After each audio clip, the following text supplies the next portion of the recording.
What is up, everybody? Happy Saturday. We're here a little bit early on this edition of NBA Live, presented to you by SuperDraft Daily Fantasy. My name's Zach Graham. I'm here as always, but kind of a new face to some of the NBA folks, I guess, but not a new face to me. FTN Zone, Adam Pfeifer. You can hear him on the Fade the Chalk podcast with D-Bro. Also a co-host with me and Joe Metz on the FTN NBA pod. He's been crushing it in these NFL streets, and he's kind of, I guess integrating himself back into the hardwood. So Adam, how you doing, man? Zach, what's up, buddy? Yeah, I mean, we were talking pre-show. It's a little tough going from football to basketball to football. I've mistaken team names many different times, but no, I've even talked about this on Fade the Chalk, right? Fade the Chalk's obviously an NFL podcast, but like basketball has been my first love, so being able to do content and stuff for both is it's something I'm always going to want to do, so I'm happy to be here. Yeah, man, and I'm a little bummed out that your Cavaliers are in the early game today. I wanted to talk about them. We can hit on the showdown slate, man. I know that we have some subscribers that love to hit those one-game slates, especially for NBA. So feel free to fire any showdown questions at us if you guys are playing that slate that locks, I believe, in about 27 minutes here at the top of the hour. Obviously, we are 90 minutes before the main slate locks today. We're going to go game by game through this 7-gamer and kind of end a little bit early, but after the stream ends, I know I'll be around in the Discord chat. I'm sure Javi, Joe, all the familiar faces will be popping in and out to lead us up to that 7 p.m. Eastern lock.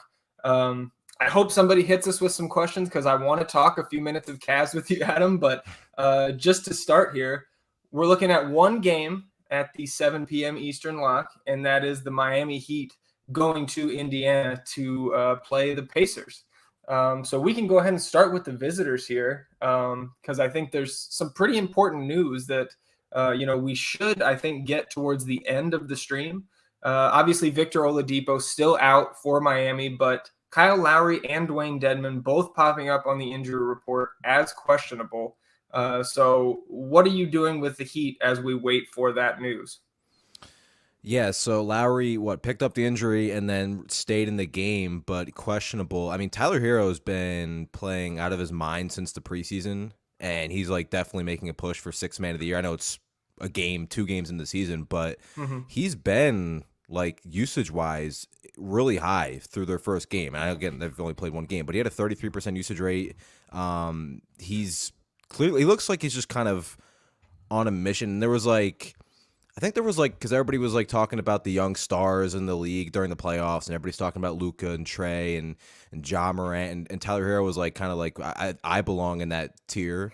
You don't, but he's he's played well since the preseason. So if Kyle Lowry's out, he definitely gets a bump. Obviously, Butler and Bam for me, they're like every time I do a slate or an article or a podcast, it's like they're never priced egregiously anywhere, and they're always come with that built-in floor. Bam's been talking about extending, maybe shooting some more threes this year. We saw him last year start to take more mid-range shots. So you're rarely gonna find a slate where I'm not where I'm against playing Butler or Bam, but they're also at the same time they're not always priorities for me. But that could change if we get news that Kyle Lowry's out.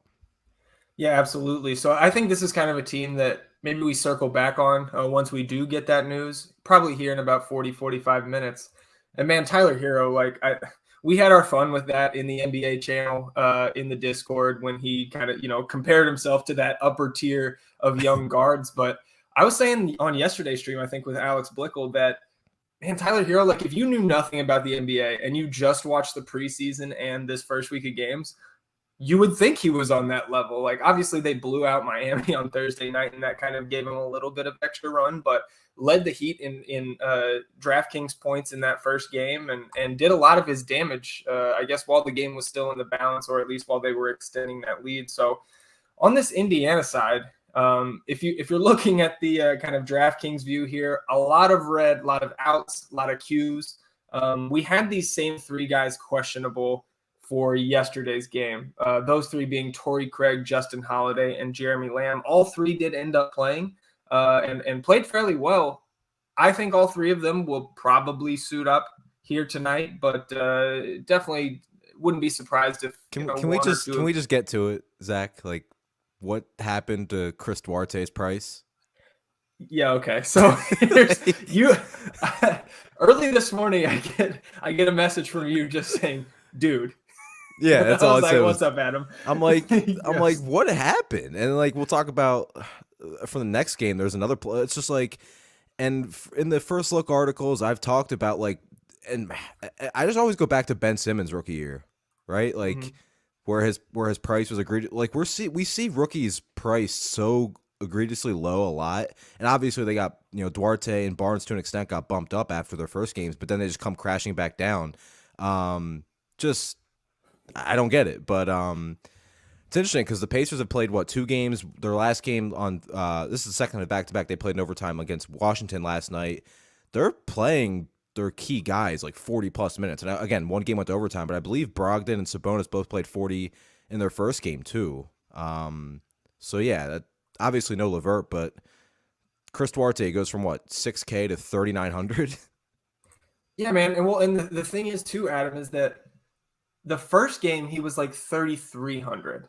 Yeah, he and was. like had a good game. He was kind of the value you wanted in that first slate that the Pacers were on. But then his price gets hiked all the way up to what I thought was too expensive, and I think turned out to be fairly accurate for what he's doing right now in this rotation. But I don't understand what happened here, and we're gonna say that multiple times across the slate, but I think obviously you and I probably in lockstep with Duarte at that price, one of the best values on the slate and going to be highly owned, rightfully so, because of it. But another guy who's, I don't know if surprised, but kind of raised some eyebrows, at least my eyebrows, is Malcolm Brogdon. And I think part of it is that these main Pacer guys are getting massive run. Like even without the 5 extra minutes in overtime yesterday, they played a ton in regulation. Yeah, he put 39. If you take away the overtime, he would have played 39 minutes. Like you don't see a lot of these like key players play these. They're playing like playoff minutes in the first couple games of the season. You don't usually see that, so it's kind of interesting, especially when you have players like Brogdon and Sabonis who are already like borderline. I mean, Sabonis is definitely elite, and Brogdon's pretty much borderline elite in terms of fantasy production. Like, that's absurd. Yeah, and it's odd too because like I don't know if Tom Thibodeau is somehow inhabiting Rick Carlisle's body, but like Rick Carlisle's not known for running his guys huge minutes either. Like you go back to Dallas, for years it was like Eddie Fear would say "F the Mavs" all the time because it would be impossible to play any of those guys with confidence in terms of their minutes load. And it seems like, at least early in the season, that is not the case here in Indiana. So I feel great about rostering pretty much any of these Indiana guys that we talked about. We didn't really mention Miles Turner, who had a giant fantasy day last night. So I think for me here, my favorite targets, obviously Duarte is a value on DraftKings. I think Brogdon at 7.3 would be my second favorite here. And then Sabonis with the other studs on the slate is kind of a secondary spend up for me. Sabonis is interesting, though, because he's taken, 10 three-pointers in the first 2 games. He's kind of adding that, and he's already going to be among the league leaders in peripherals. Last year, like, he's kind of like one of the safest players you can ever look at in fantasy for DFS for NBA because he was top 5 last year in touches per game. He was up there in passes made per game. He was up there in rebound opportunities. But Brogdon too, like Brogdon was 7th, I believe, in the NBA in touches per game last year. And again, it's a little bit skewed because of overtime and we're only 2 games in the season, but he's averaging 105 right now. Again, that's not going to sustain, but the fact remains this offense goes through 2 players right now, especially with Karis LeVert out, who's a high usage player. So Brogdon at 7.3, the matchup doesn't like scream it's incredible. I just think that's given what we're seeing from the Pacers right now. I think it's kind of a little bit underpriced for him. So I love Brogdon. Yeah, Duarte's like just lock it in. He's probably going to be arguably the most popular play of the slate. But when you have that price drop, it's hard not to. Turner's interesting. Like Miami, I always bring up like last year they were top 5 or bottom 5, however you want to look at it, in points per opponent points from 3, like percentage of points from 3. They let you, similar to Milwaukee, they kind of let you shoot the 3 and they protect the inside with Bam and those guys. So like I mean, nobody really stands out in that regard for this team other than maybe Duarte, who's taken, what, 17 threes through 2 games? That's even adds to Duarte's potential in the spot. And yeah, like even, with Lamb active last game, Torrey Craig active, like it didn't matter. Duarte started, still played huge minutes. So, and that would, it would have been different if he was still 6K or 5,500 or whatever, and these Right. guys were back, and you say, okay, maybe he doesn't play as many minutes, but he still starts. Like, okay, that's an easy way to get off him. But now it's like he can play 26 minutes and still be worth that roster spot.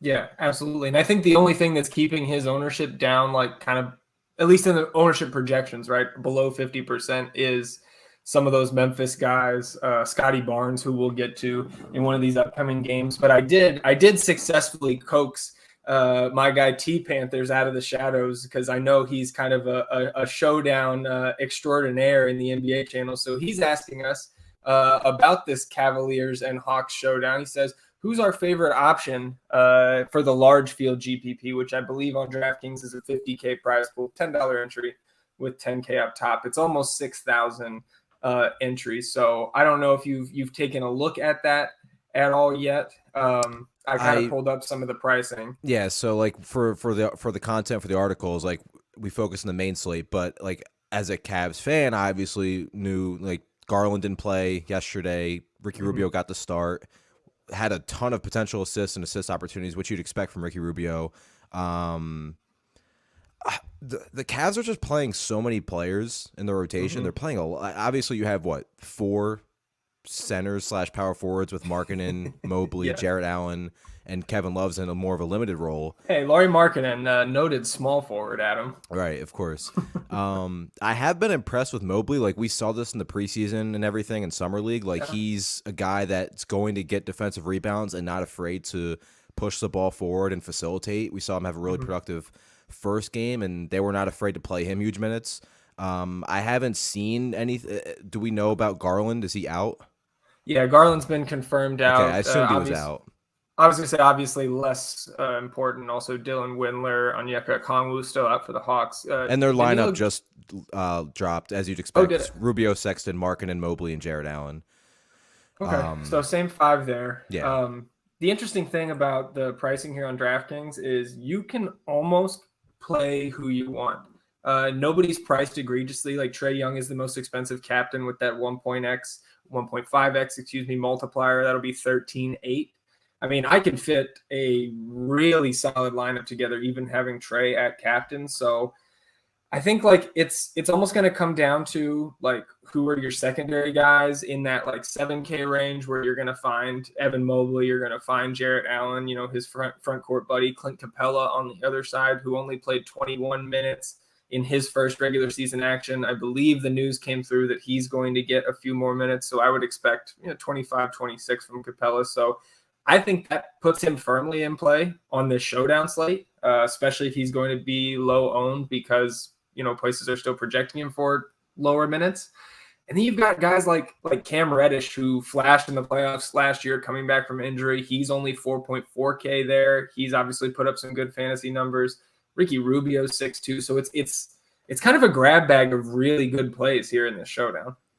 Yeah, and looking, Rubio last game, same amount of touches as Colin Sexton, but Rubio averaged about a little bit over 2 more seconds per touch as he kind of facilitates more. And Sexton's like, Sure. He gets the ball and he goes and tries to score.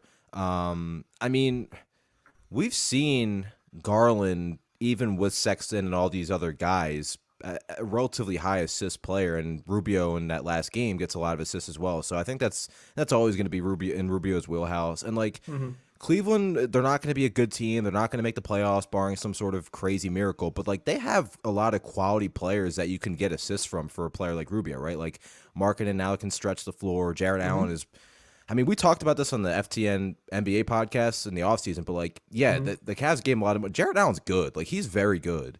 So, like, he's a guy that's always, like, 80% field goal percentage or so because he's shooting right next to the basket. So, like – I do like Rubio again. Like, he's going to get a lot of opportunities for assists. But it is a little bit tougher because Cleveland, even with Garland out, they're playing a lot of players in the rotation, right? I mean, it's the 2 guards, it's the 4 centers / power forwards / small forwards. You have Chetty Osman. Like, they have a lot of players still. Yeah, man. I mean, Kevin Love played 24 minutes last Right. time out, so like he's in play on this showdown slate. So I think for me, Cam Reddish, my favorite value, kind of under 5K there. DeAndre Hunter would be a close second for me. And I don't think, especially if I'm running one lineup, that I'm leaving without Trae Young in my captain spot or in a utility spot. I think you're going to need the raw points from Trae on this slate. So anything else to add before we kind of get back into the main here? No, just I've been very impressed and excited about Evan Mobley. So there's that.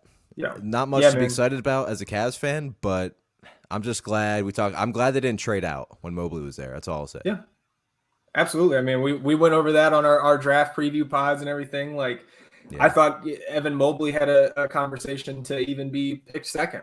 So I think it was. He was for a while, and like, yeah, Jalen Green's awesome, but like, I don't think Christian Wood's a player where it's like, okay, we can't take Evan Mobley second because we have Christian Wood, as good as Christian Wood is.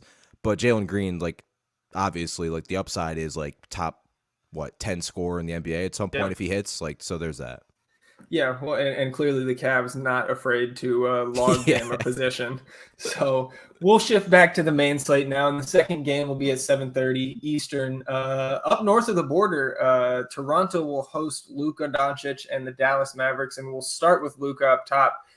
Priced up to 10-8 after he was 10-6 on the opening slate, and 18-11-7 with a steal for good measure.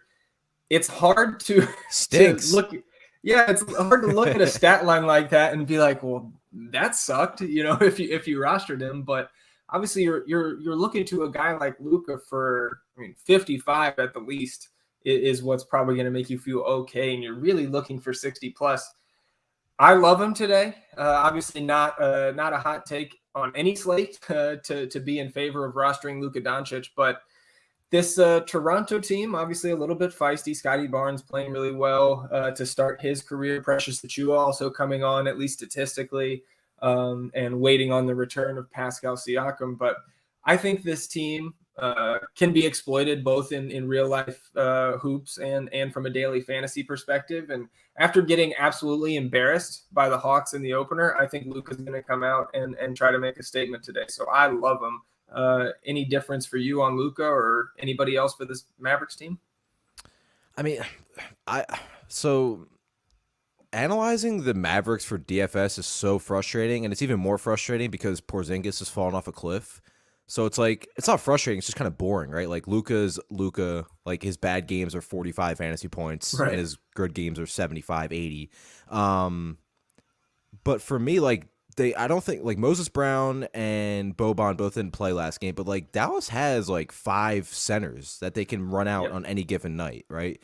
Porzingis is going to start. Dwight Powell is going to play the 4 most likely and start at the 4. But like I said, you still have Willie Cauley-Stein, Moses Brown. Boban can get 12 minutes and score 28 fantasy points any night.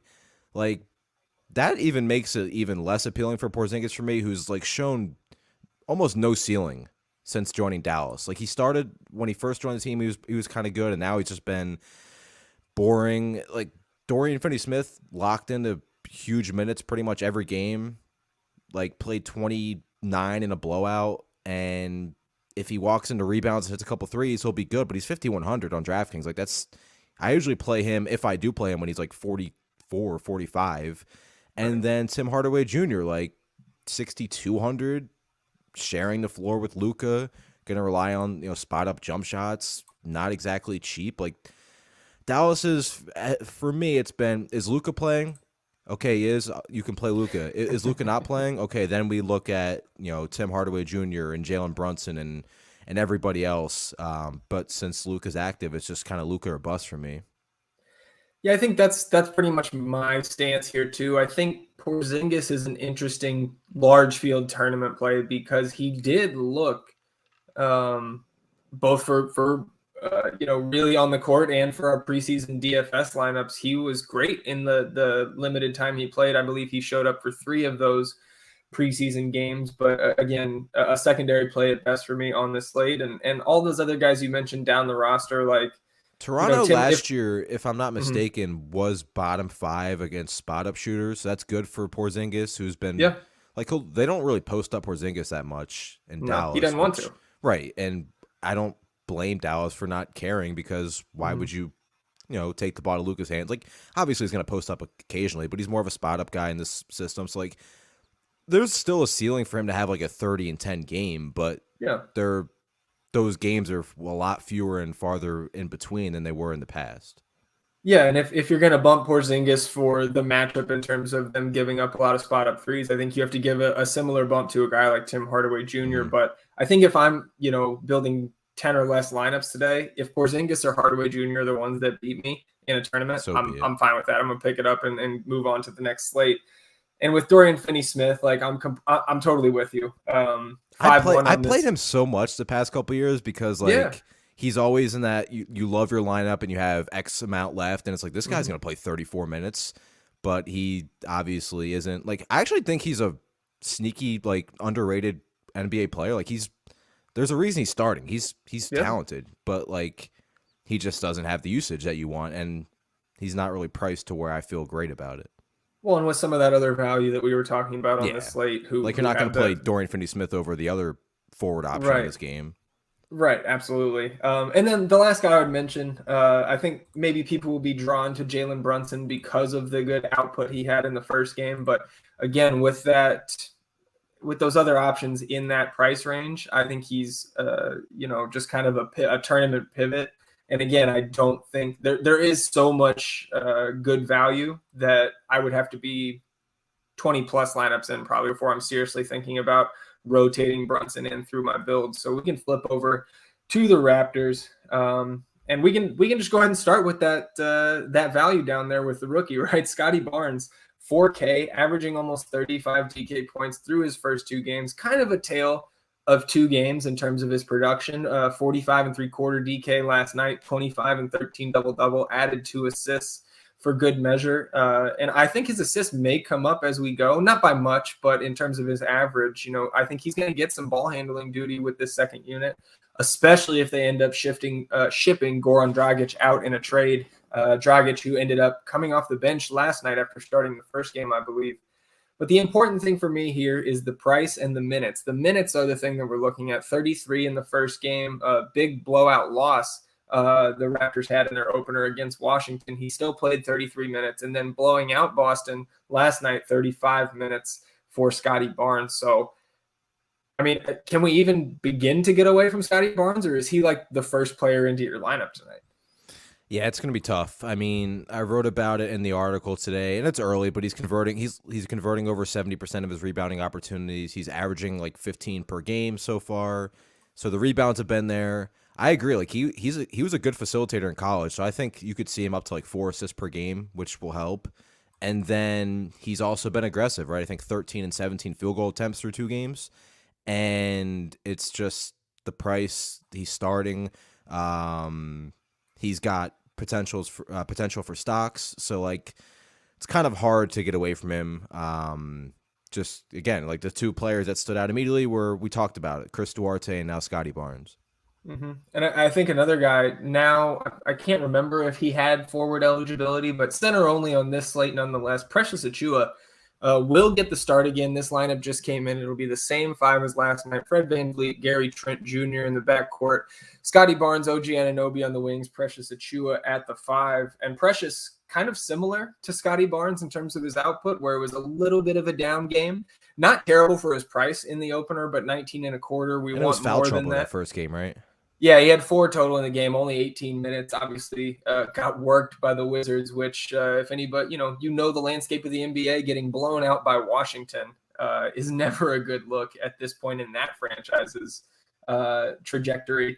But 39 and 3/4, a 15 and 15 double-double against Boston last night in 25 minutes, 2 steals tacked onto that stat line. 3,600 center only. I feel very strongly that I would have a ton of Precious if I was playing on DraftKings tonight, and even on SuperDraft, Adam, where he's 1.85x. Yeah, I mean, Barnes and Achiuwa are dominating the glass for this team. They have, when he gets the minutes, like Khem Birch has been there too, but like Birch and Chris Boucher are playing like 20 minutes. Maybe 22. Chris Boucher, like I want to like him, but just can't trust it, especially at his price tag. So, Yeah, and I think Van Vliet could go overlooked here just Yeah. because everybody's obviously going to be on Barnes and Achua, and Van Vliet's been underwhelming through 2 games. He's shooting the ball poorly. He's, 5 of 20 and 3 for 10. But the underlying numbers are there. The volume's there. The usage is there. The ball handling's there. And I think still at a point this year, and his price has kind of come up and down, right? 7,500. Then a down game, he goes down to 6,900. And then another underwhelming game, and he's back up to 76. But, like, I feel like if you were going into the season with Kyle Lowry gone and Siakam, we knew was expected to miss time to start the season, you were probably going into the season expecting a massive season from Van Vliet. I don't think we should change our outlook on that. So I think at a certain point, he'll probably be like 8,500 on DraftKings. So I kind of like him in tournaments because I don't think people are going to be on him as much because Dallas-Toronto, is that a game people are going to want to necessarily stack? I don't think so. And if you're playing Barnes in a lineup or a Chew, I don't think you're going to necessarily say I want to go to Van Vliet either. Right. I'm right there with you. And I think yesterday, 36.5 DK in his 37 minutes, obviously 32-point victory against the Celtics, only shot 10 times, but 9 assists, I think is going to be above what he averages this season. Obviously, even with the kind of elevated opportunity with Kyle Lowry out of town. I think the 20 shot attempts that he took in that first game, only 5 for 20, but 20 shot attempts is something that I think we'll see more often than not from Fred VanVleet. So I agree with you. I think he's a little bit underpriced for this spot and in general for the season at 7.6 and didn't quite get to a 10 in mine and Eddie's rankings, but a very solid 9 on DK there, 1.3x. On SuperDraft, I think is also a very strong play. He got a 9 there as well. OG Anunoby, 6.3 on DK, 1.5x on SuperDraft. I also think he is a strong play from this team. Outside of really those 4 guys, I'm not excited to roster Gary Trent Jr. I don't think I need that type of volatility in my life. I'd rather have him come off the bench, honestly. Yeah. And I just think that with so many other options from this team and on the slate, Gary Trent, I'll roster him on a slate down the road, not for me today. I agree.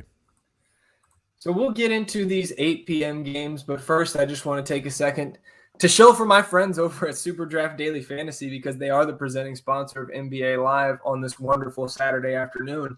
If you haven't signed up for SuperDraft Daily Fantasy yet, I don't know what you're waiting for. If you need more of an explainer on how things work, we've got a comprehensive site review here at FTNdaily.com.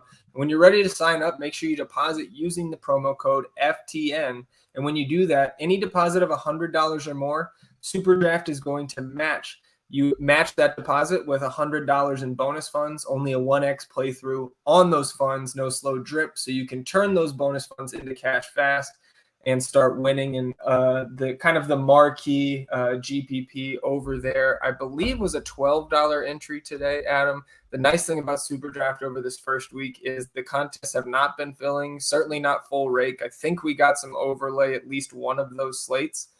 Looking at this contest right now, man, we are just about an hour out from lock. Almost 2,000 entries in this. It's a 20K prize pool with 4K up top, $12 entry. Only 543 lineups have been entered so far. So it's about 30% full, 30% full. So make sure you get over to SuperDraft, try to catch some of this overlay that does seem to be brewing. You look at the $8 contest, $10,000 prize pool, only 273 entries out of almost 1,500 to fill that contest. So certainly some extra equity to be had over there with our friends at SuperDraft. So jumping into the 8 p.m. games, we can start with Detroit at Chicago. And we'll start with Detroit because we still haven't seen number 1 overall pick, Cade Cunningham. Ankle injury, obviously the Pistons being cautious with their most prized asset. So kind of just with these guys, like another team that's playing a kind of a flattened rotation. I've been a little bit disappointed. My best ball shares certainly have that Isaiah Stewart's not getting big minutes. I think that could change the later we get into the season, but right now, I don't know if there's any real priority targets for me here. I do think it's a good matchup against Chicago. So I think if I'm going somewhere, I'm going to start with Jeremy Grant at 6-7. But talk to me about your takes on this Pistons team. I mean, Frank Jackson's 3,900 on DraftKings. He started at shooting guard with Cade Cunningham out. There's not a massive ceiling, but like if you want to somehow differentiate some value, I don't think that's the worst option. But Jeremy Grant, at 6,700, he's safe, right? Like since we saw him join the Pistons last year, just massive uptick in usage and ball handling. Like Jeremy Grant is kind of doing a little bit of everything. Last year he was spotting up a lot. He was handling the ball more, obviously. He's still a good candidate to contribute in steals and blocks and rebounds. So yeah, he would still be my favorite. And if you have 3,900 left or 4K, and maybe you're just going with a massive stars and scrubs potential build. I mean, Frank Jackson's gonna get in the I'd rather play like Frank Jackson's 3,900 and starting, whereas Corey Joseph, who was a better fantasy producer, I think for the most part, at least safer, is 5,600 and coming off the bench. So it's like there's a huge discrepancy there. Yeah, man, I think, again, for me, it's Jeremy Grant, who, again, got, I believe, 20 shots up in that opening game, only 8 for 20, but obviously at 6,700, an interesting GPP play for me. If I was running 20 lineups, I would certainly have some shares of Grant. I don't think you have to roster a ton of them. Like, I think if you got 10% in your build, you're going to probably be like double the field, maybe more. I'll have to kind of swing through Kyle's ownership projections again. But looking at the rest of this team, man, all those guards that you mentioned, it's only going to get worse when Cade Cunningham gets back. Now, if he shows up at this 4K flat price tag when he's back, obviously we'll be all over that. But I think it's just going to further muddy the DFS waters. It's going to muddy everything because he's a guy that, okay, you want to bring in Frank Jackson or Corey Joseph off the bench, and Cade Cunningham can just slide to the 3 and handle the ball. It's like he can play 1 through 3, and then that's going to hurt the minutes for Josh Jackson or Hamidou Diallo or whoever. So, like the Pistons' prices on this slate on DraftKings aren't really favorable. Like they're like Grant's fine at 6'7". I mentioned Frank Jackson, but Kelly Olynyk at 5'8", played like 22 minutes last game. No, thank you. Saddiq Bey is probably the next most appealing option because I agree. Like Isaiah Stewart's got a lot of potential this year as kind of a breakout fantasy star, but like the minutes weren't great. They're still playing Olynyk, obviously. And then like Josh Jackson at 5'3", Diallo at 4'7". Like I'm good on that. So before we kind of shift from the Detroit, I don't know, for lack of a better term, like doo-doo guard roulette here and to the top shelf roulette that is the Chicago Bulls starting lineup. Got a question here, a 2v2 from our guy Easy B. Chris Duarte and Ivica Zubac. Obviously, we haven't covered the Clippers yet, but those two, or D'Anthony Melton, who we'll get to in a minute, and Tyler Hero. So Duarte, Zubac, or Melton, Hero for you. I wish Zubac could play 20. If I knew Zubac was playing 26, 27 minutes, right? Like he's gonna like his rebounding rate with Ibaka and Kawhi off the floor last year was like 34%. The problem is like Memphis obviously has Steven Adams and Jaren Jackson Jr. Like when we last saw Zubac play, they were against Golden State, who, they play a lot of Draymond at the 5. They played some Bielitsa at the 5, but like realistically, like you didn't need Zubac to play those minutes. Maybe they do need him here. Duarte's obviously sets up as a great value play, but like D'Anthony Melton's a great play too.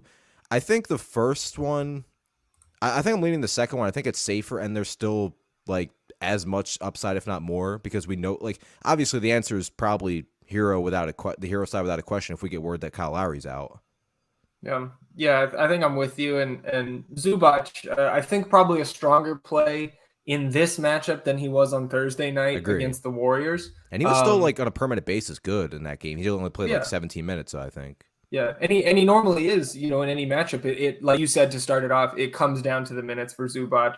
I think those will tick up, but when we get to that game, the kind of the late night hammer, the center on the other side of that game is what is intriguing me on DraftKings. Yeah. But back to Chicago here.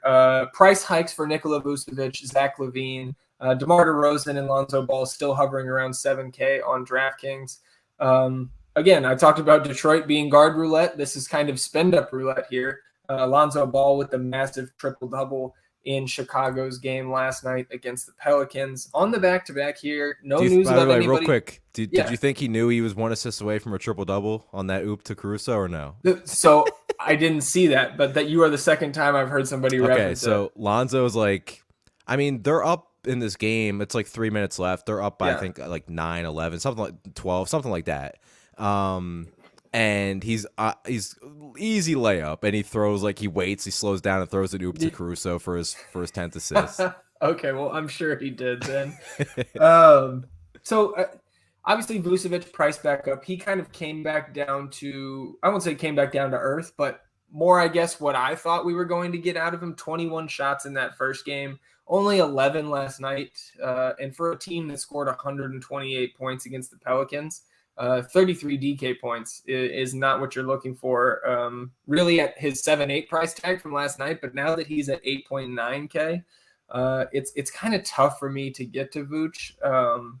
Obviously Zach LaVine's results have been better than Vooch, but both of those guys a little bit pricey for me if I was building on DraftKings because of how interested I am in getting up to those five-figure guys. Yeah, Chicago, it's like they were very interesting, obviously, when they bring in Lonzo and DeRozan after bringing in Vucevic at the trade deadline last year, because you have 4 relatively high usage. Like, Lonzo's his usage rate's not high, but he obviously handles the ball quite a bit. We did see when he was with the Pelicans last year, he really transitioned into a spot-up shooter, and he was kind of quietly really good in that regard, right? He was top 5 in possessions and points per game off spot-up shots. He's kind of spotting up a little bit this year, too. Whereas DeRozan and LaVine through their first 2 games are averaging right around 10 pick-and-roll possessions per game. Lonzo's down around 5 or 6, I believe. I think it's still going to be tough, and I think a lot of people that play DFS are going to not completely avoid this Bulls team when all 4 of these guys are healthy, but they'll lower their exposure. But obviously Lonzo's peripherals are going to be great. LaVine's still showing massive upside. DeRozan's 7K. I think you're going to get 30 plus from DeRozan most games, but how often is he going to go for 45, 50 on this team? The Bulls, I think they ran a 7 or 8 man rotation last game. Mm-hmm. They're not with Kobe White out, their rotation's not that deep.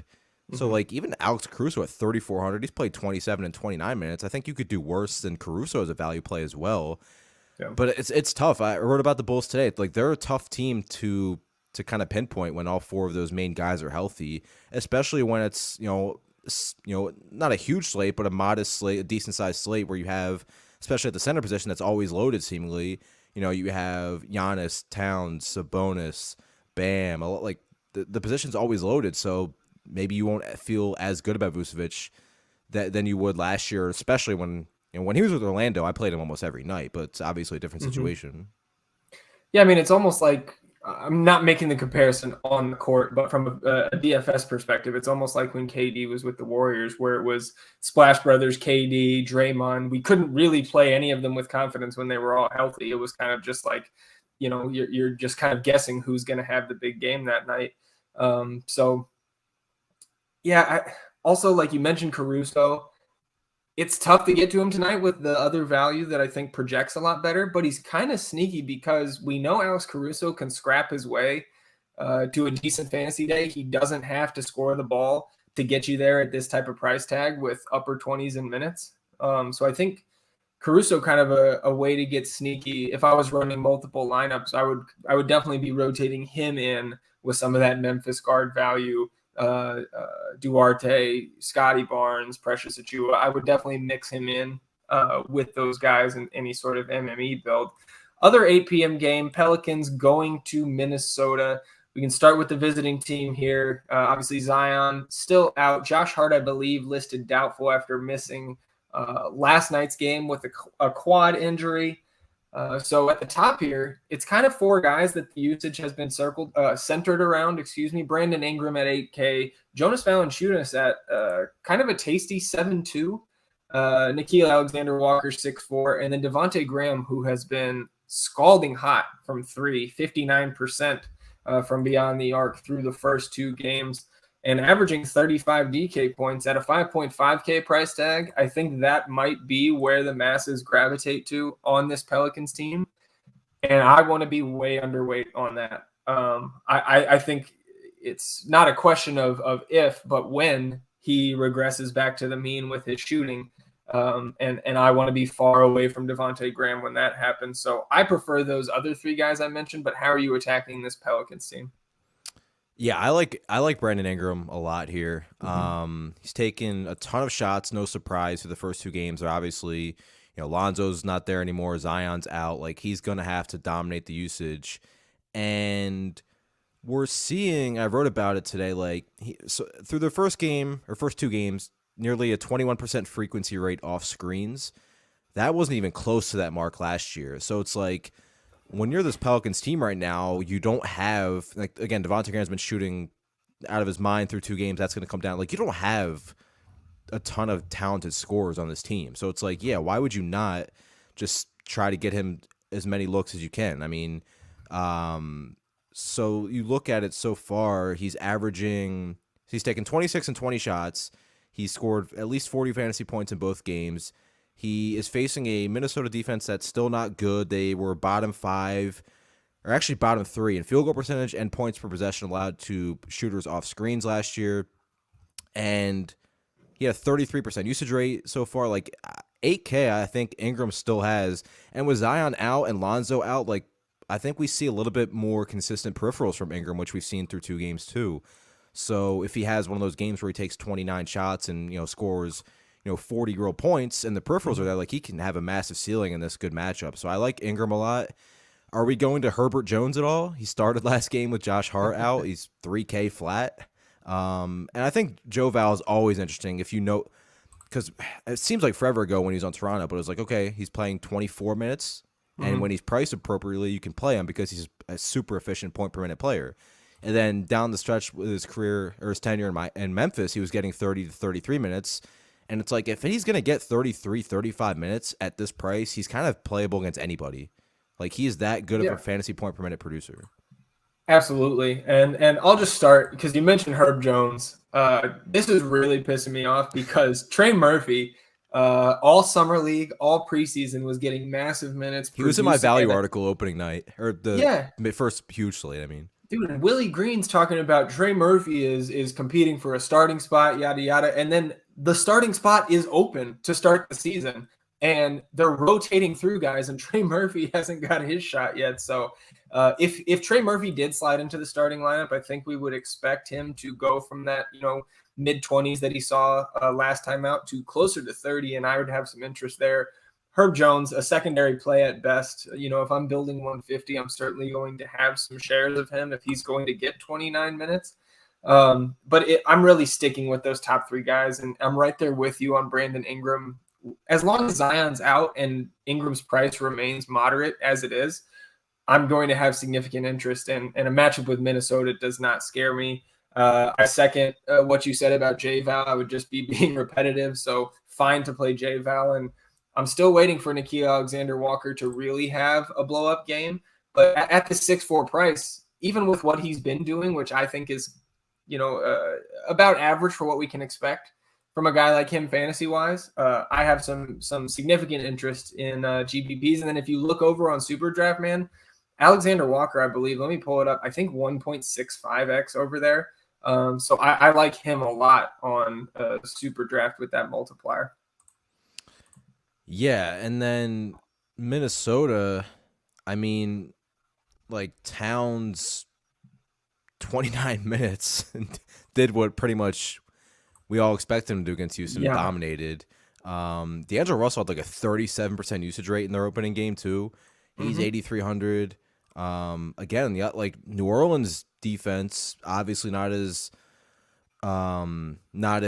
worrisome without Zion there. Like, this game's obviously pretty stackable. I think there are some value spots to where you can get, Towns and Ingram and then a value piece from this game.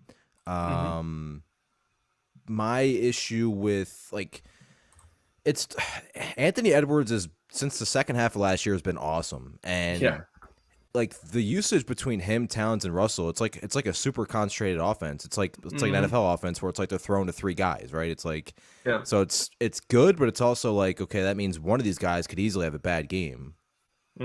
Yeah, absolutely. And I think like for me, I think people have kind of forgot from a fantasy standpoint just how good D'Angelo Russell can be and how he can just go off any night. So I think with that volatility, like you saw against Houston, obviously, bums on defense, at least at this point of the season, and only 6 for 16 for D'Lo, but in those 24, 25 minutes, over 40 DK points. So I love Towns. I love D'Angelo Russell here. I don't think I would stack the two, but have no issue going to either of those guys. Towns would kind of be my fourth favorite spend up outside of like Luca, Giannis, and Paul George, who we'll get to.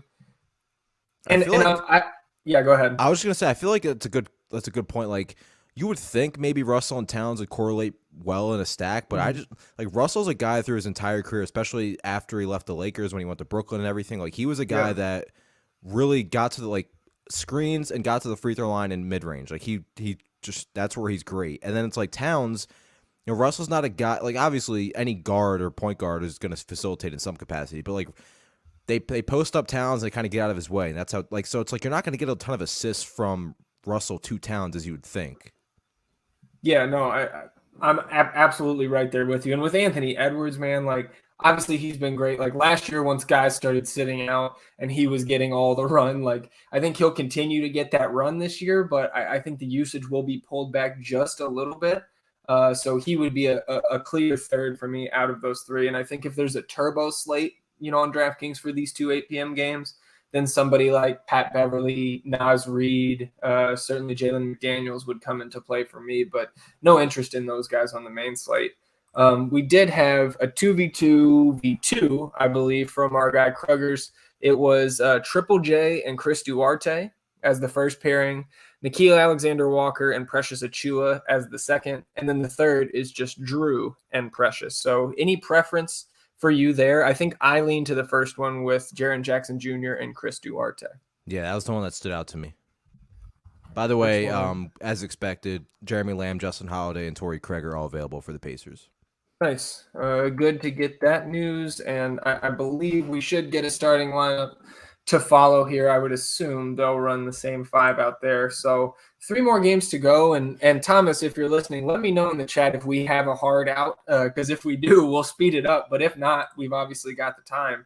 And I guess same thing with you, Adam. If you got to get out of here, we'll speed up. But Milwaukee and San Antonio, the Joe versus Zach game of the night here. We have a nice little lunch bet on it. I've got Spurs plus 6.5. So let's get into it from a DFS standpoint. I'm going to start with my Spurs here. DeJounte Murray's price really hasn't moved much since the season started. And at 7-1, he's probably my favorite Spur here. It's not a matchup I'm really excited to attack, especially with the Bucks getting their butts beat on Thursday night on national television. And getting Drew Holiday back. Absolutely. And so, you talk about Drew Holiday, that's not going to make life easy for a guy like DeJounte Murray or Derek White, but DeJounte is just somebody who is obviously taking on more of a load on both ends of the floor this year with Aldridge long gone, DeMar DeRozan now out of town. And you see, we saw last year, Adam, the triple-double upside from DeJounte Murray, and he's been flirting with that through the first 2 games, 15, 6, and 8 with 4 steals in game 1, 15, 9, and 6 with 2 steals last night at Denver. So obviously the Spurs coming off a back-to-back. DeJounte Murray, my favorite here. I do have some interest in Jakob Poeltl and Calden Johnson. So what say you about the Spurs? Yeah, I love DeJounte Murray, especially in Milwaukee. They were first in pace or second in pace last year. They're still playing fast this year. They're always going to play fast whenever Giannis is in there, and that's great for a player like Murray who can rack up steals and blocks on top of the added usage you'll see this year. So yeah, he's clearly the top play for me. Calden Johnson, like before he was hurt down the stretch last year, was like DeJounte Murray and Calden Johnson were this team's 2 best rebounders, honestly. And now you look at it, and Calden Johnson is another player who's going to have to do more offensively. 4,900 for him, I think that's a really nice price tag, and he might fly under the radar with Scotty Barnes around that range, and everybody's going to go to him. And then it's like Doug McDermott started, and Milwaukee gives up a ton of production from 3, but like I just don't know if you need to go there. It's probably just Keldon and DeJounte for me. Yeah, I think Calden, the reality for him fantasy wise is probably going to be somewhere in between the two outputs that we've seen Yeah. so far. Kind of a down game when they blew out the Orlando Magic, who, in the words of Stefano Vaccarino, are very, very bad this year. And then obviously 12 for 18 from the field, 27 real points for Calden last night in the narrow loss in Denver. Jakob Poeltl, somebody I think we're going to get to with more frequency in a DFS capacity this year. But with no Brook Lopez, Bobby Portis still on the sidelines, we should get another start from Giannis at the 5 here.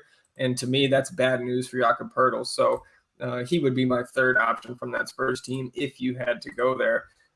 Real quick in the chat, we have a super draft question from Jay, and it's Harrow or so Jay, you might have to rephrase this for me, but he asked Harrow or NAW, so Nickeil Alexander-Walker versus Vucevic and Bam Adebayo. And you look at somebody like Nikola Vucevic, who is at 1.25x. I love that. He got a 10 in mine and Eddie's super draft rankings. I think that's very strong. And I believe Bam also at the same 1.25x multiplier. So then you're looking at the other side with some of those guards who are obviously going to be projected for much lower, raw fantasy points, but Tyler Hero 1.6x and Nickeil Alexander-Walker 1.65x. So where would you land on those 2v2s?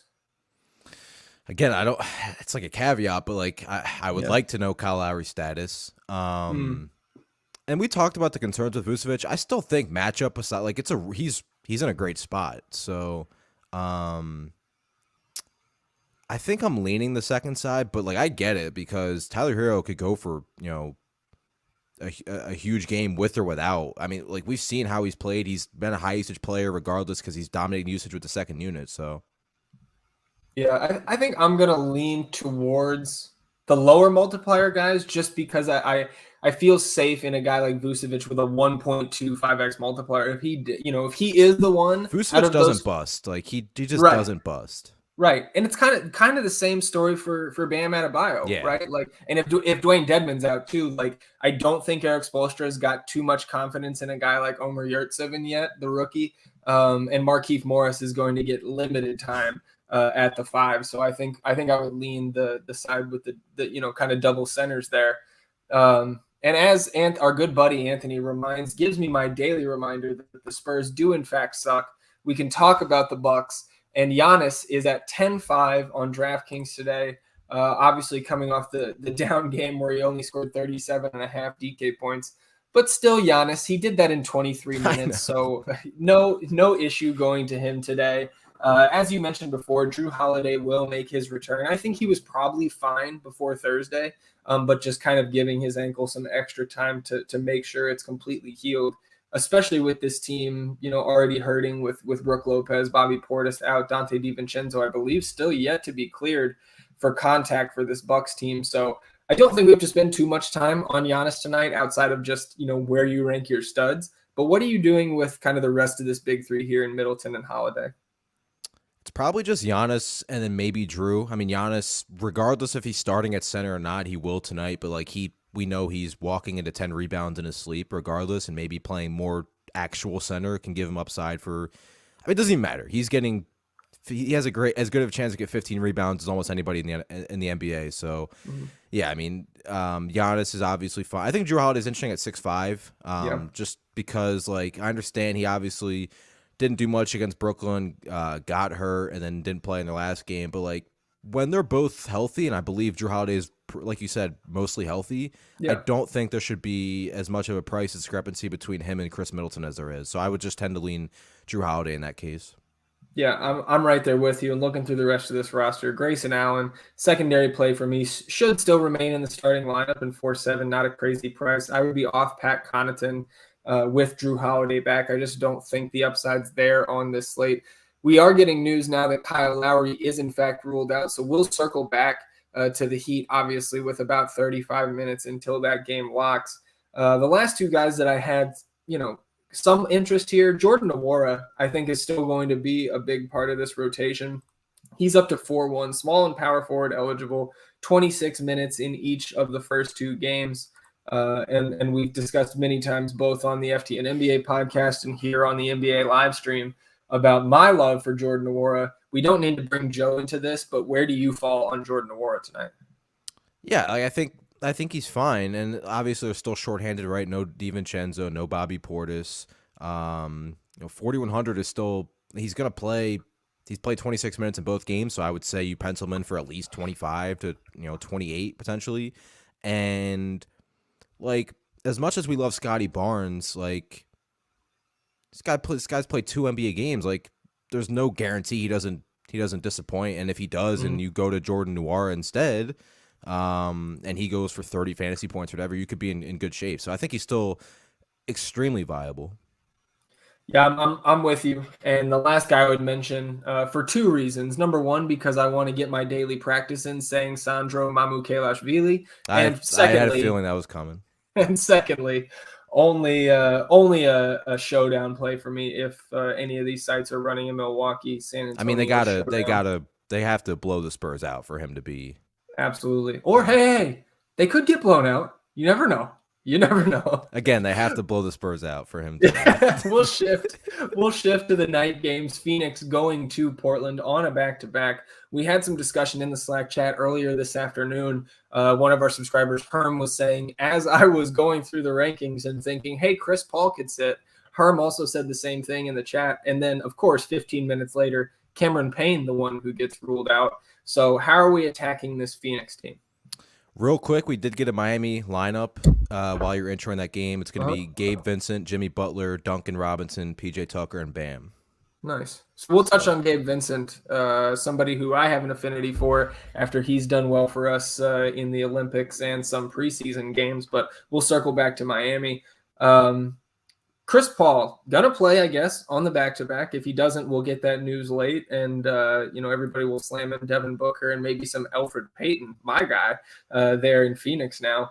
But I think Chris Paul at this price tag, Devin Booker even at 8-1 in a great matchup against Portland on the road, even on a back-to-back, I have some significant interest in both of those guys.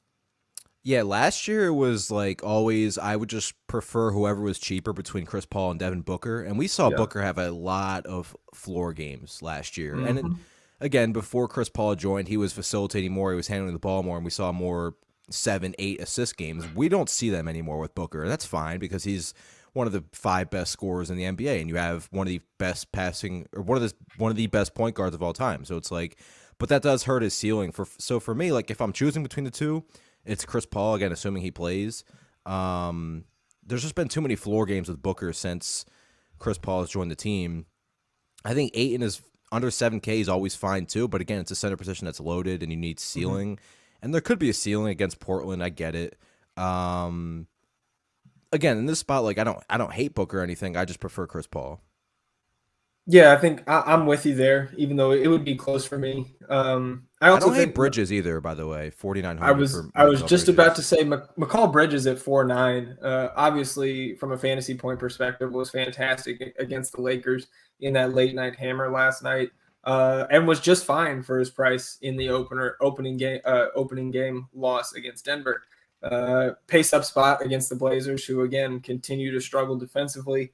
I think Mccall Bridges is fine as a secondary play on the main slate, and really nobody else for me here. Again, I mentioned that Elfrid Payton, if Chris Paul was either going to be limited or somehow sits out on the back end, would be a late slate play for sure for me, and then kind of an interesting secondary pivot if you had that salary available at that point of the night. And you talked about Ayton.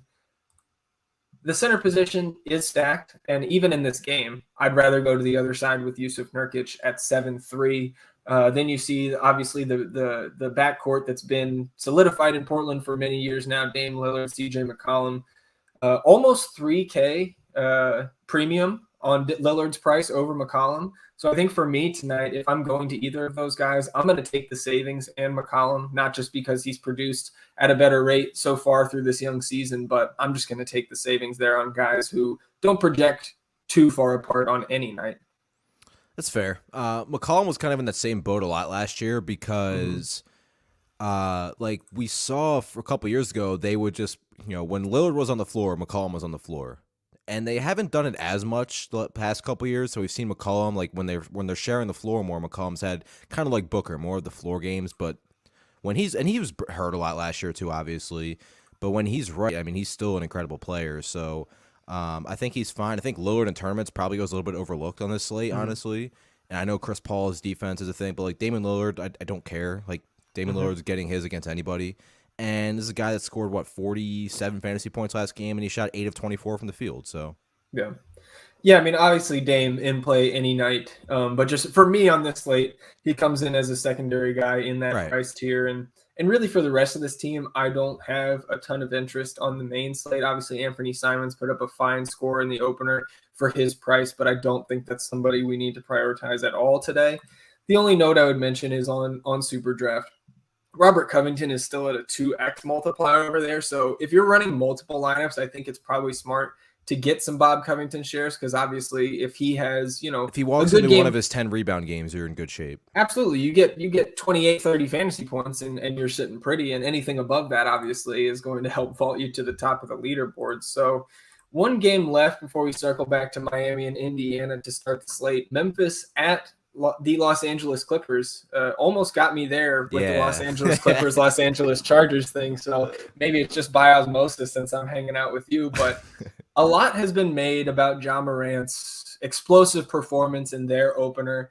37 real points, 17 of 29 from the field against your Cleveland Cavaliers, 37, 6-6 with 2 blocks. Obviously a fantastic fantasy game. I had no interest in him at that 9-1 Same. I was about tag. to take the L, so. Yeah, but I'm right back there today. Obviously, he's going to have a ton of opportunity on this team this year. Small bump, I think, with both Kyle Anderson out of the starting lineup and Dylan Brooks still sidelined. But compared to the other guys, both above and below him on this slate on DraftKings, he could only make it to an 8 for me in the rankings, and that's just kind of out of respect to Ja, the player. I personally have no interest in him on this main slate, but do you differ at all from that? I think I'd rather go down to D'Angelo Russell. But again, I said this the other night. Like, I preferred like Fox and some of the players priced around it, but Ja Morant's just an awesome player, so he's gonna have awesome games a lot. But maybe the Dylan Brooks absence is more important than I thought, because I looked at it as, Jaren Jackson Jr.'s back. His usage rate when he returned last year, massive. It was absolutely massive. But Dylan Brooks is like a 30% usage rate guy too. So him being out, maybe that just kind of balances that out. But similar to what we did with when we talked about the Pacers, it was like, okay, Brogdon's a good play. It's like, what should we just start with Anthony Melton again? Like, one of the 3 premier value plays of the slate. Obviously, no Dylan Brooks. 3,800 coming off a game where he scored 31 fantasy points in 31 minutes against Cleveland. Just even if he plays 27 minutes, he still projects pretty well. Yeah, and between DeAnthony Melton and Desmond Bain, who we assume both of those guys will remain in the starting lineup tonight against the Clippers, I think the only question there is, does Kyle Anderson crack the starting 5? So we'll be on the lookout for that as the slate progresses. But between those 2 value plays, I would much rather have DeAnthony Melton, obviously a spark plug scorer and traditionally just a better fantasy point per minute producer than the sophomore Desmond Bain. But I have no issue stacking those 2. I think, it's more like if I was running one lineup, I'm going to try to avoid stacking the 2, but I'm not going to set a rule in any sort of MME build to exclude the 2 from a lineup together. And then, I kind of touched on Steven Adams, Big Funaki there, 4.6. That's way too cheap. I know that he's not a super exciting guy to roster, but at 4.6, that's way too cheap. 32 minutes against Cleveland. And again, we talked about Ivica Zubac on the other side of the ball. I think Steven Adams is a under-the-radar value play at center tonight. Yeah, I didn't have the value article assigned today. If I did, Adams would have made the list. The only concern is, do the Clippers go small with like Marcus Morris at the 5, and then Memphis kind of answers back with like Triple J at the 5 or whatever. But like, even if Adams goes down to 26, like 4,700, like you said, he can get double-digit rebounds in 26 minutes. He can get a couple blocks. I always saw Steven Adams as a very underrated facilitator as well. And it's like, Ja Morant, with him driving to the basket and running pick and roll, it's kind of similar to Russell Westbrook, right, with how he operated in Oklahoma City. So I think those 2 will work well together. So I think it's a really nice price tag. And with Desmond Bain, like, I do agree I prefer Melton, but Bain is really intriguing, obviously, because of the price and everything. But like small forward tends to be one of the weaker positions on slates and DFS, at least in my opinion. So him being only small forward eligible on DraftKings, you'd like more versatility, but at least it's a position where you don't feel as bad giving up that spot because you don't have. I know Luca's small forward eligible, and we'll talk about Paul George, but it's not as bad as all the guards you would have to potentially forego. Mm-hmm. Yeah, I'm with you there. And as we flip over to the Clippers side, I know we've talked about it on the FTN Pacers NBA starting podcast. lineup is in, by the way. The same five, right? Brogdon, Duarte, Holiday, Sabonis, Turner. Okay, so no surprises there, which is nice. And like I was saying, Paul George, kind of one of the guys that I think not going to win MVP, but is going to be in the conversation and garner a lot of votes this year. Started his campaign with 58 and a quarter DK in that thrilling game on Thursday night in Oakland, or I guess, in San Francisco, the new Chase Center there for the Warriors. But Paul George, 9-8 today, is my third favorite spend up after Luca and Giannis in terms of safety, how good I feel in spending that much of my salary cap on him. So I don't have much else to add. I love smashing Paul George into lineups tonight. And then if you get down this roster, Reggie Jackson still at 6'6", I think is a secondary play. Same with Eric Bledsoe. I think they're pretty much priced correctly. There's not a ton of meat left on those prices. We talked about Zubac 5'3". I think I would rather Steven Adams for the savings, especially if you need that extra $600. Marcus Morris, my best friend, 5'2", kind of limited minutes. He didn't play at all in the preseason, so I think he's kind of being just leaned back into this rotation slowly. Terrence Mann had massive minutes on Thursday night. I was going to ask you about him. Yeah, so Nick Batum is back. I think that's going to knock down some of his minutes, but I do think Mann is solidly in play, especially on the late slate. This is just a guy who not only is going to play a bigger role in this team with Kawhi Leonard out and also just kind of ascending as a young player in the league, but I would not be surprised if he replaces Eric Bledsoe in the starting five at some point this season. So yeah, they gave him a contract extension in the offseason, right? Yeah, they like him, and he's been a really productive rebounder. And I know it's not something you prefer him to be aggressive and score, but like with Ibaka and Kawhi off the floor last season, his rebounding rate went up to 20%, which is not nothing. And he tied the team lead for minutes last game. So you'd be more comfortable if Nick Batum was still out, but I still think he's viable and probably my third favorite player from this team, behind George and probably Reggie Jackson. Yeah, I'm right there with you. So with that, let's circle back to the first game, and I'll put out the call. Anybody who's tuning in and you're an FTN subscriber in the Discord, fire any questions you have, because after we kind of hit back on this Miami-Indiana game, we'll get into the questions and we'll get out of here. So obviously, you said we got the Miami starting lineup. It'll be the same four, and then Lowry out, Gabe Vincent in at the 1. So Gabe Vincent, 3.4K on DraftKings. I mentioned before how I like Gabe Vincent as a player, but I don't know if he's somebody I'm going to suddenly prioritize now, again, with all that value on the slate. Do you think that the field is going to kind of run to this shiny new toy, or are they going to stay away? I think if D'Anthony Melton were on the slate and some of the other value, possibly. But it's probably just going to be what we thought it would be, and it would just go to Tyler Hero. Yeah. So not a priority for me, but Gabe Vincent would, and I'll make some adjustments to the ranks here. Josh Hart officially ruled out, by the way, as expected. Okay, nice. I think for me, it just kind of solidifies, maybe slightly bumps up, Jimmy Butler, Bam Adebayo. You mentioned Tyler Hero for me. It's like you always feel good about Butler and Bam at their prices, but now you feel even better about already two of the safer plays in fantasy.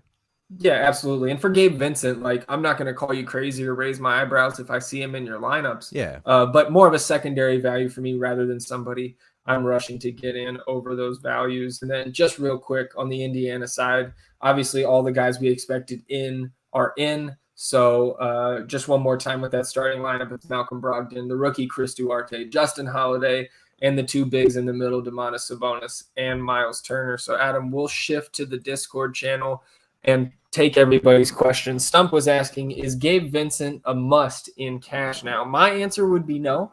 I would still rather go you just have to think about it like this. He's coming into a lineup where any usage that he would get in a normal Gabe Vincent situation is going to be depleted playing alongside these other starters. Yep, I agree. Butler and Adams, or Paul George and Gabe Vincent. Adams obviously being Steven Adams of the Memphis That's Grizzlies. close. It is.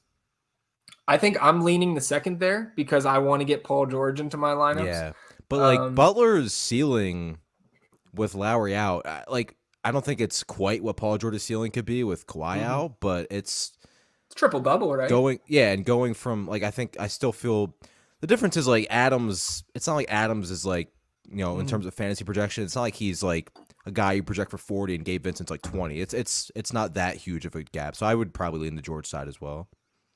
Yeah, absolutely. How do we feel about targeting someone like Jimmy Butler today over some of the other spend-ups? So a timely question from Mallard there. He said he can't watch the show, so he won't hear you. So I'll go ahead and type to him as we move on to the next question. Levine at 1.2x on SuperDraft or Malcolm Brogdon at 1.3 for you? Brogdon. Yeah, I think that's where I'm going to lean as well. I do think that Levine will carry slightly higher ownership over there because if I recall correctly, as of a couple hours ago, last night's stats are not updated on there. So Zach Levine's still projecting, or not projecting, but his averages are near 70 over there on SuperDraft. So as I type our response about Jimmy Butler back to Mallard here, would you go Steven Adams or Mccall Bridges, and why tonight? Obviously, utility spot, different positions, but who do you favor out of those two, Adam? That one I'd lean Adams. I love Bridges as a player, but he could easily have an 18 fantasy point game or whatever because the usage just won't be there potentially on this game. Where Adams, he's again, if he's playing 30 plus minutes, he's not grabbing rebounds. So I just feel a little bit safer about him than Bridges. Right. And the 2v2 here from DFS Dan, Lonzo Ball and DeMar DeRozan. So pairing up teammates there. Or DeAnthony Melton and Brandon Ingram. Kind of way different price points in terms of the total there. I mean, I just DeRozan I feel like is locked into 33 to 40 fantasy points most games. But Melton could get to 40. And we know what who's the player with Melton again? Brandon Ingram, who we both love. Yeah, and we talked about Ingram, so I'm leaning the second side actually. Yeah, I think I would go the second because I'm assuming you're going to be able to upgrade another position in your lineup if you do take that second side. So that's what I would do. Luca and Melton or Giannis and Duarte. Now that's a good one. I think I'm going to slightly lean towards the Luca side with Melton, but man, no issue. Can you run two lineups and just 2v2? I just the answer is yes. Yes, that's they're both elite. Yeah. So question here that I think is interesting and maybe we overlooked a little bit because of those two Grizzlies value plays. Is it safe to play Melton and Ja together, or do they negatively correlate? And I think if you look at last game as your sample size, the answer is clearly no, but I have hesitation, obviously, just because of Ja's price. And I do worry about those guys kind of cannibalizing each other's production. Yeah, I mean, Memphis scored 132 points, right? Their last game. Mm-hmm. They're not going to score 132 tonight, and I would have some I would be hesitant to play them together. Yeah, so I think we're kind of in lockstep there. A couple super draft questions coming in. This one from Jay: do we prefer any Miami Heat on super draft versus Duarte? Because Duarte, Adam, 1.9x over there on super draft today. It's tough. It's tough too.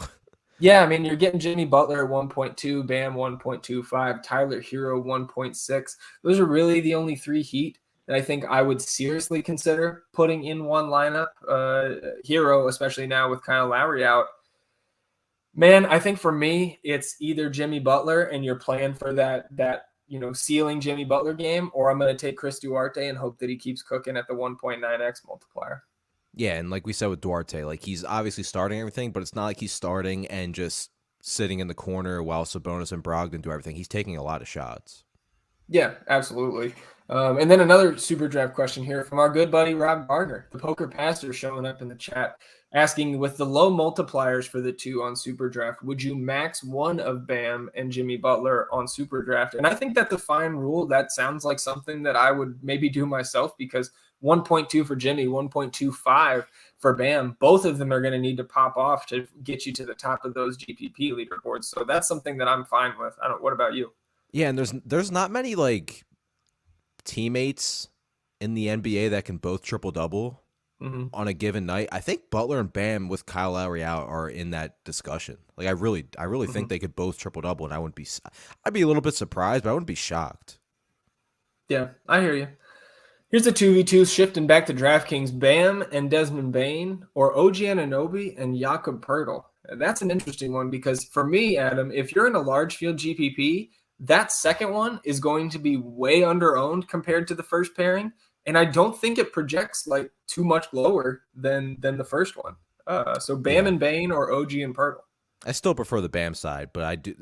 The difference in popularity is going to be pretty massive. Yeah, absolutely. I think it depends on what the rest of your lineup looks like, right? And what style of contest you're playing, how many lineups you're entering, all that stuff factors in. But everything else being equal, give me that first side as well. Value question here: Jordan Awora or Scotty Barnes? Giannis and Precious are both in the lineup. I think for me, I lean Scotty because I think Giannis and Awora will pull more from each other than the two Raptors value guys. I agree, and I think Barnes has a better chance of walking into peripherals. Yeah, that's a great point. Nice 3v3 here from FanDuel. From Stay Sharp, Jay Carp. Good to see you, buddy. Adams, Awora, and Crowder versus Jonas Valanciunas, Patrick Williams, and Jeremy Lamb. I think I'm leaning the first side. Yeah, I am too. But man, like having Joval in that second one and knowing that's why his I upside. Paused. Yeah, that's tough, man. To be honest, like I don't like them as a whole, but I think out of the six players, I have the most interest in playing Jonas Valanciunas, so I'm going to lean towards the second one. That's fair. That's why I paused, because I do like Joval. So Dello is not listening to the stream tonight, so I can hit him in the chat, but he has 5,600 for a guard spot in a DK tournament. He had Harrow. Now he's on Devontae Graham. Would you flip back to Harrow with the Lowry news? Because I think that's where I'm going. Yeah, I would. Yeah. So both. As I type this, let's pick one: Ingram, Joval, or Bam on DraftKings. I'm going Ingram. I wrote about him. I talked about him. I'm all in. Give me Brandon Ingram. Yeah, man. I don't. I feel like I would be misleading people with my interests if I pick somebody else. So I'm right there with you with Brandon Ingram. Here's our good buddy Jake Anderson saying he wants to play Luca given the recency bias. I agree. But he thinks the Raptors have shown enough over the past 2 years. I know where he's going with this, and he's correct, that they will absolutely trap the hell out of guys who are elite primary ball handlers and don't have a real top secondary option. To me, I think Luca's kind of matchup proof, even with the game plan that Nick Nurse likes to run out against teams like this. But I think the answer is, if you do think you want to go away from Luca because of that, history with Nick Nurse, then to me that makes Kristaps Porzingis and Tim Hardaway Jr. like they come into play strongly for me in GPPs in that scenario. If you're running multiple lineups, any different take from you? No, I mean if that's your thought process, then kind of adjust according to that. Yeah, 2v2 here from Jay Craig. Greek Freak and DeAnthony Melton, or Jimmy Butler and Tyler Hero. That's the first for me, just because I don't really want to stack the two Heat guys together. Yeah. Another 2v2 here. DK single entry for Whammy. Triple J and Derek White, or Steven Adams and CJ McCollum. I think I'm leaning towards the first one, just because I think the upside of Triple J is pushing me towards that. I'm going to lean second side, but it's close. Okay, yeah, I do agree that it's close. Another 2v2 for single entry DK. John Morant and Jordan Awora, or the Butler Harrow pairing.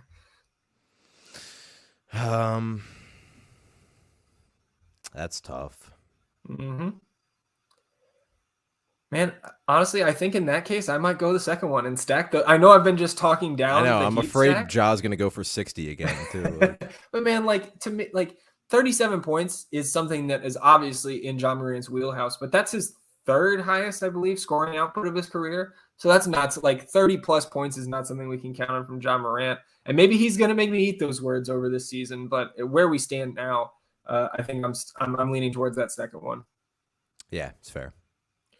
Large field super draft GPP question. Final guard spot: Damian Lillard 1.1x, Devin Booker 1.2x, or Nickeil Alexander-Walker 1.65x. I actually lean towards Nickeil Alexander-Walker at that elevated multiplier.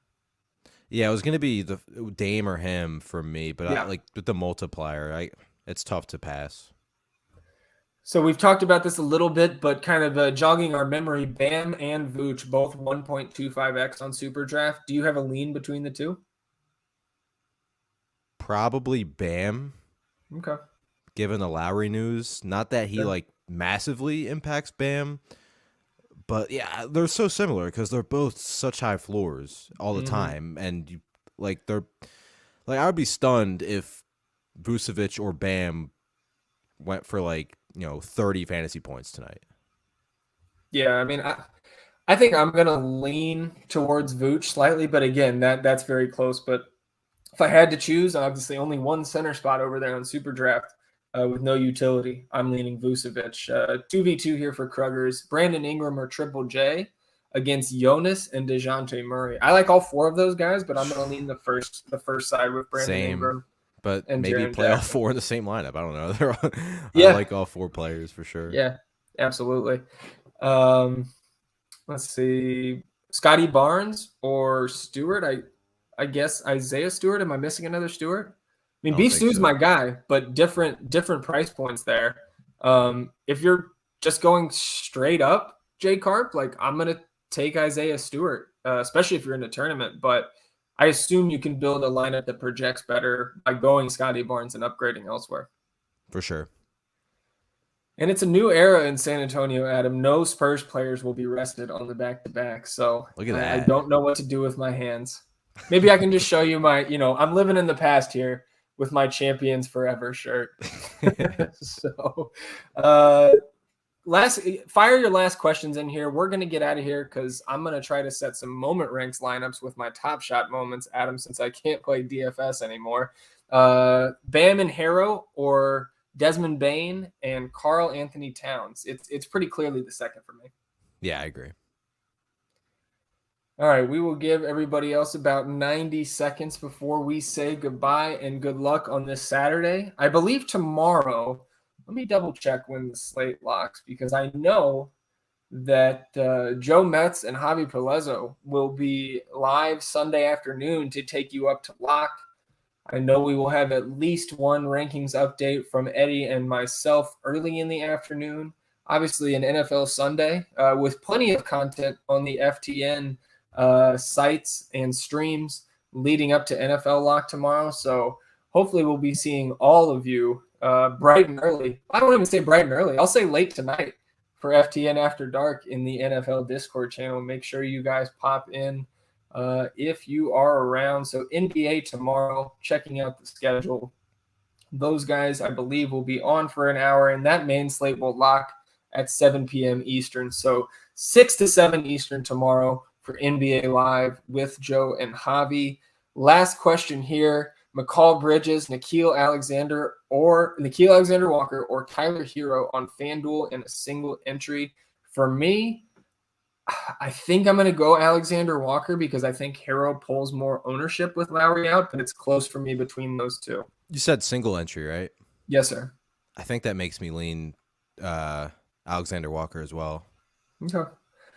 All right. Well, thanks everybody for joining us. Adam, I appreciate you coming on with me. Always fun to chop it up with you. And I know you're probably heading right back to the NFL streets after lock here. So yeah, I gotta see. I gotta see if Waller's playing. I gotta wait for the Schefter 11:30 night. Just the updates. Yeah, all the tweets. So. Yeah, man, that sucks for me because obviously with the bye-apocalypse this week happening, I'm sure you have multiple leagues where you're just maybe going in for guys like Dante Pettis off the waiver wire. I'm literally starting him in a dynasty league. So yeah, man. So Waller, my lone, kind of in my own most important friends and family league. Waller, my only tight end there. So I may have to be scrambling. Go get OJ Howard. It's a 4:00 game. OJ Howard plays at 4. No Gronk, no Antonio Brown. You'll be covered. Well, see, and this is why we're friends, man. I just get to leech all the NFL sharp information off of you. So appreciate all you guys joining us in the chat. Obviously, we'll be in and out all night as news breaks leading up to the last game, I believe at 10:30 p.m. Eastern tonight. So appreciate everybody tuning in. This has been NBA Live presented to you by SuperDraft Daily Fantasy, and we'll see you guys tomorrow. Good luck.